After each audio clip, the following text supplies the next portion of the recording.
आपको मिलेगा एंटरटेनमेंट का एक्स्ट्रा डोज। आपका और मेरा फेवरेट शो बॉलीवुड ग्लिम्स देखिए मेरे साथ Monday to Friday only on Alive 24/7 news पर।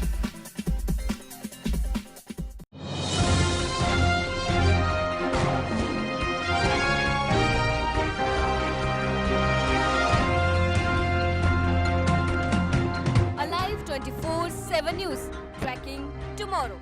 वेलकम बैक और आइए अब नजर डालते हैं फटाफट अंदाज में बिजनेस, स्पोर्ट्स और मनोरंजन जगत की खबरों पर।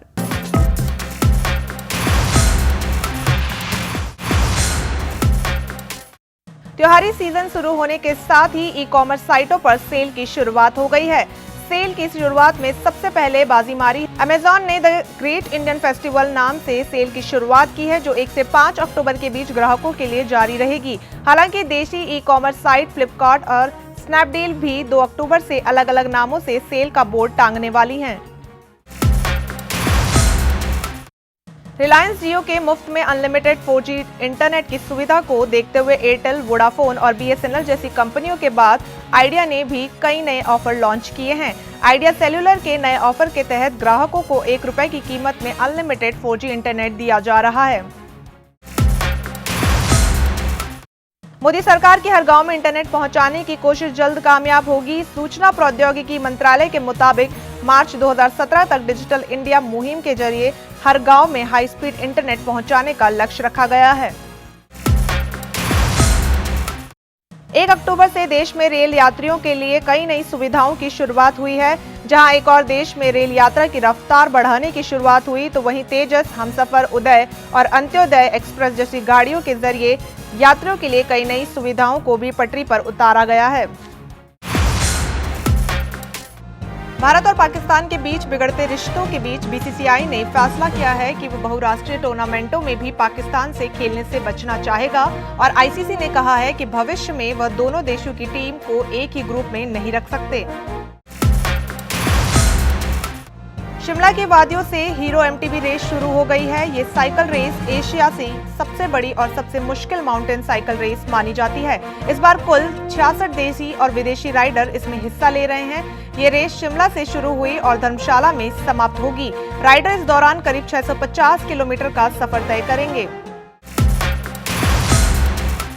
रियो ओलंपिक के क्वार्टर फाइनल में पहुंचने वाले के श्रीकांत को जापान ओपन में क्वार्टर फाइनल में जगह बनाने का फायदा मिला, जिससे वह 5 पायदान की उछाल से ताजा जारी BWF विश्व रैंकिंग में 9वें स्थान पर पहुंच गए हैं और पुरुष एकल में शीर्ष 10 में वापसी करने में सफल रहे हैं।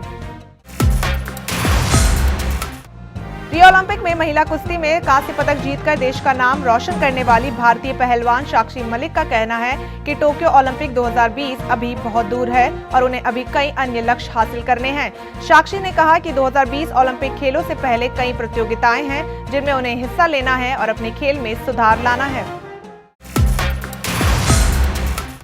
रिंग में गंभीर रूप से घायल हुए स्कॉटलैंड के मुक्केबाज माइक टॉवेल की अस्पताल में ही मौत हो गई है।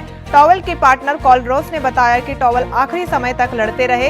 ग्लासगो के सेंट एंड्रयू स्पोर्टिंग क्लब में चल रहे मुकाबले के दौरान यह हादसा हुआ।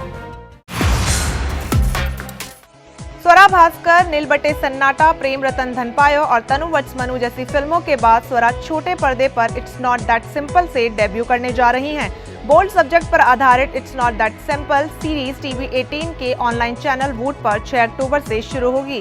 स्वरा के साथ इस सीरीज में टीवी एक्टर करणवीर मोहरा, विवान भटेना और अक्षय ओबरॉय भी दिखेंगे।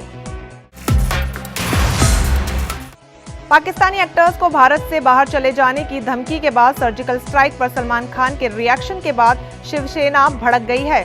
शिवसेना ने सलीम खान को कहा है कि वो सलमान को घर पर ही रखें।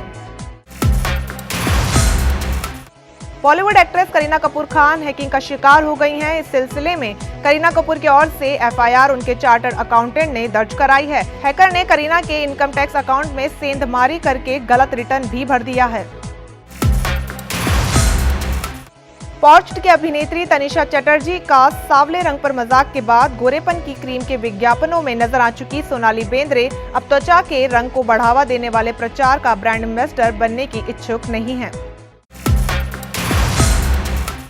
बॉलीवुड अभिनेत्री ऐश्वर्या राय बच्चन, गायकों अदनान सामी, सुखबिंदर सिंह और गायिका रेखा भारद्वाज के साथ देश में साफ सफाई के बदलाव लाने में लोगों को सम्मानित करेंगी। ये सम्मान सफाईगिरी अवार्ड 2016 के तहत दिए जाएंगे। और इन्हीं तमाम खबरों के साथ फिलहाल के लिए इस बुलेटिन में बस इतना ही। मुझे दीजिए इजाजत, लेकिन देश और दुनिया की तमाम खबरों के लिए आप देखते रहिए अलाइव 24/7 न्यूज। नमस्कार।